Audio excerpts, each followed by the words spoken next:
So let's go through a few little bits that you can add on to songs or add on to presentations. So these are timers, automatic cues, arrangements, all those little bits. And these are the kind of 4 or 5 little functions you see at the top of your window here. So these are these all thingies here. So first of all, let's go to a song. So if I go to my songs, I've got 2 songs loaded in. Man of Sorrows is a full song. So first of all, what I'm going to see is if I declick that, it should come up like that for you. Now I want to go through these and kind of show you how they work. So first of all, I want to click on this. So this is an automatic timer for your slides. So if you want a timer that goes from one slide to the next and then automatically just loop back to the beginning, this is how you do it really quickly and easily. So you just select the time that you want for each slide. So I just want, say, 10 seconds, and what it will do, it will apply that for each slide. So we're not waiting here forever. I will just make a 5-second one. And you'll see as that counts down from 5 seconds, I've triggered the first slide. It will automatically trigger the second slide, and so on and so forth through the whole presentation. This is a song, but it works for both, and it just does what it does. I'm going to change that to none so it actually stops going now. So the next thing we can do is we can add notes. So this is operator notes. So this little icon here, you can just add a couple of notes, and we do some test notes here. So for this song, you can add little notes like things like, you know, where the song goes, any cues they're looking for, things like that. The next thing you can do is arrangement. So this one here is an arrangement. So when you add a new arrangement, it will come up in this drop down. So this song already has 4 different arrangements. It's got a Sisterhood, Standard, Easter Sunday, and a Good Friday arrangement. And then you've always got your master. So your master is the one that gets made up, which generally is just all your verses, your chorus, your bridge, and any tags, anything else.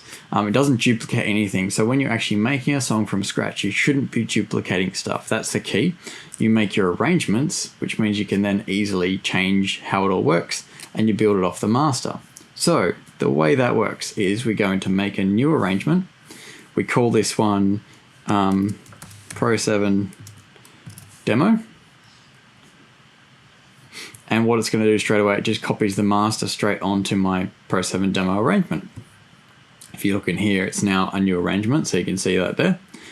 And what I can do is I can move these things around and drag and drop them. So for starters, I want to remove all of my stuff, and as I do it, you can see it's removing it from my song. So my arrangement has nothing in it right now, but my master still has everything in it. So I can just click on this, drag and drop it in, and it builds my song for me in the order I want it. So if I want a double chorus, I can add a double chorus in there, and you can see it's just adding it in all in line. So the idea is you can make an arrangement. Ideally, it doesn't change too much because you don't want to have 100 different arrangements. As you can see that have been previously made, there are some standard arrangements here. And that's kind of what you'd normally go for. So things might alter, you might have to go on the fly in a service, but for the most part, you've got a roadmap to how the song is going to play out. So that's our arrangements. And then here on our last bit, you've got timeline. So this is where you can actually put an audio track in, and you can sync your slides to an audio track. So that is kind of a new function in how you can use ProPresenter 7. It's not something that we would personally use for how we use it, but it is definitely built in there. The next one you've got is presentation and announcements. So this is actually a target cue. So this is where you would want to target your song. So we talked about layers before and how they can go at different outputs. Our presentation layer is one, and our announcements layer is another, and we can send them out different screens.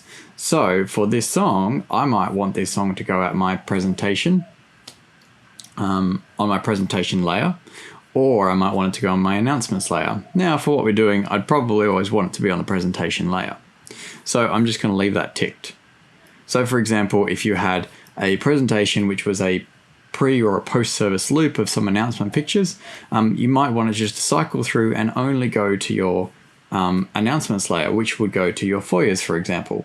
That is entirely doable, and you could send that only to your announcements layer, which means that when you triggered that presentation, it would only go to the foyer screens or the output you've told it to. It wouldn't go on your lyrics layer. It wouldn't go on to something else.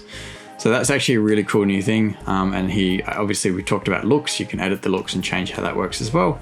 They're all kind of tied in together.